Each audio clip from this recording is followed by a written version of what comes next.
My parents have both passed away. Their wishes were to be cremated, the ashes put in a nice box and be set on our wine rack. This wine rack has 3 shelves, and I was instructed to keep one shelf between the boxes. Well, my dad passed in 2011 and my mother in 2015. It took me a few weeks to find a box for my mom. In that time, I kept her ashes in the same room but a few feet away from the wine rack. Apparently, someone wasn't happy about this. Outside, we had a doorbell. Every single night at 3 a.m., it would begin ringing and wake me up. I took the button portion inside so nobody could push it. Still would ring at 3 a.m. Took the batteries out, still rang at the same time. Broke the whole thing apart, still rang. Our phone began to call itself and displayed my mom's name on the caller ID, even though the bill was in my name. My dad's guitars hung on the wall next to this wine rack. The strings started breaking, one every few days. All of this stopped as soon as I got my mom a box and put her in the correct spot. None of it has happened since. I have zero intention of moving these boxes, and if I ever move to a new house, they will be transported together, with something acting as a divider between the two of them. My BFF once mentioned to me that her BF could see, feel ghosts, spirits. He's kind of a one-upper. So I brushed it aside and never thought more of it. One Saturday night, we were hanging out at my house. We weren't drinking, just hanging out and chatting. Suddenly, he went very still and silent. My BFF asked him what was wrong. He said he felt a presence in the house, and it was very strong.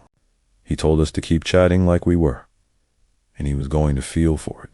BFF and I returned to our gossiping. A while later, he speaks and mentions the spirit is in the kitchen, and it appears to be male, at least to him it does. He says it doesn't feel like other spirits, though, more like a good presence. Guardian angel type deal. I still don't really believe him. So I start asking questions. He says the entity is definitely related to my family and that he is young. Then suddenly, he turns to me and asks, "Did your mom have a miscarriage?" The blood drained from my face and I got goosebumps everywhere.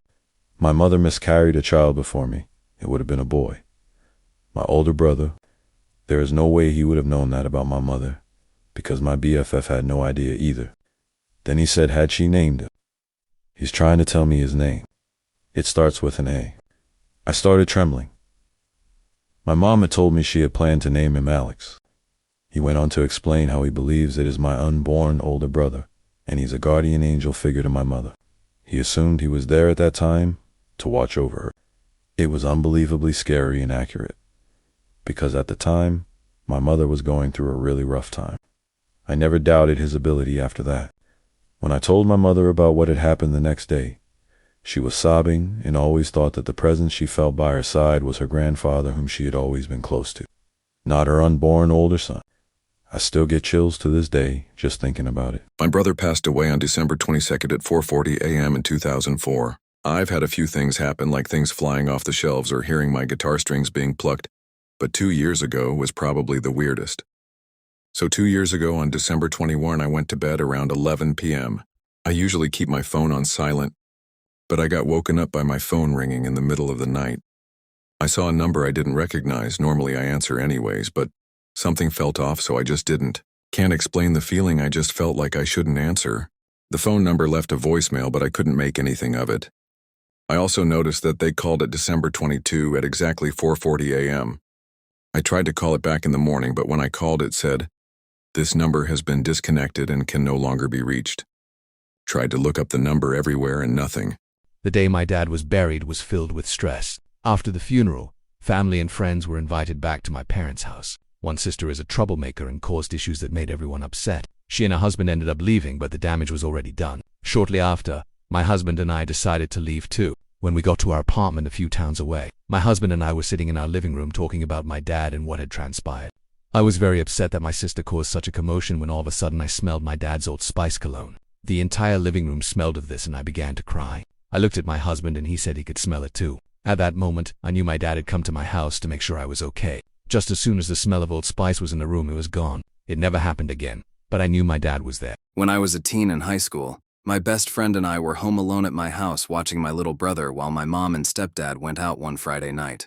We were in my room, which was the foremost part of the house. Literally the first part of our home you'd come up to if you walked off the street. My brother was in our living room watching TV. I had started to fall asleep in my bed watching a movie, but my friend shook me awake, and as my eyes opened, I saw my great-grandmother who had passed several years prior. It was like the top half of her, like a bust of her, was coming through my purple curtains that hung slightly on top of a dresser in front of a big window. I saw her entire face, though, and her smile. I was freaked a while. I didn't say anything about what I saw. I told my friend that we should go sit with my brother. By then it was close to midnight, and I was sure my mom would be back soon.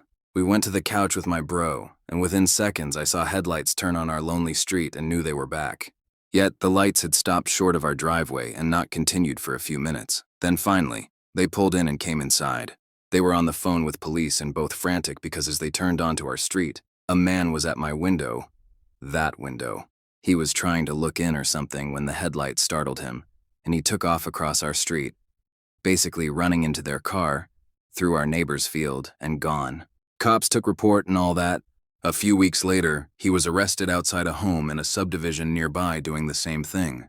My guardian angel, my great-grandmother, my best friend as a child, came to rescue me, or at least get me out of that room. And I know it. I saw her clear as day. I hadn't been thinking about her or anything to have her on my mind when she appeared. I don't care what others say. I know what I saw. And I think overall that is a wholesome ghost story. One happened back in the early 2000s. I was doing laundry and took it outside to hang it up to dry. My husband and I lived in a very rural area. I was used to having no one around. This day, however, as I started hanging up laundry, I noticed a young man walking across our property. I was startled but not afraid. I figured it would be best to confront him directly and ask if he was lost. I started walking toward him and he saw me. He stopped then. I walked a little further so he could hear me speak. When close enough, I opened my mouth to say something, and he simply nodded his head and smiled, then vanished right in front of me. He was dressed kind of old-fashioned in flare-leg jeans and a suede jacket with fringe. It was a sunny day. The fringe on his jacket cast little shadows, and he also cast a shadow. He reminded me of a neighbor's son. I asked the son later if he had had an uncle that looked like him, but he had no knowledge of such. I had no idea our visitor wasn't fully incarnate until he disappeared. Another time, my husband and I were getting ready to go out for dinner and a movie. I was sitting in front of my makeup table getting ready. My hair was clipped up on the back of my head. All of a sudden, I felt a presence behind me. Then a cool breath blew air into my right ear and caused the loose strands of my hair to fly forward. I thought it was my husband messing with me, so I spun around quickly to hit him with my arm, gently of course, but I never made contact. I spun all the way around facing the door. At the same time, I could see down the hallway that his feet were in front of his chair in the den where he was watching TV. I realized that he was not there. I also realized that if he had been there, I would have seen his reflection in the mirror. I called out to him and he answered. I asked if he had just been in there, but he said no. He knew something spooky had just happened. He could tell by the look on my face. He calls it my ghost face.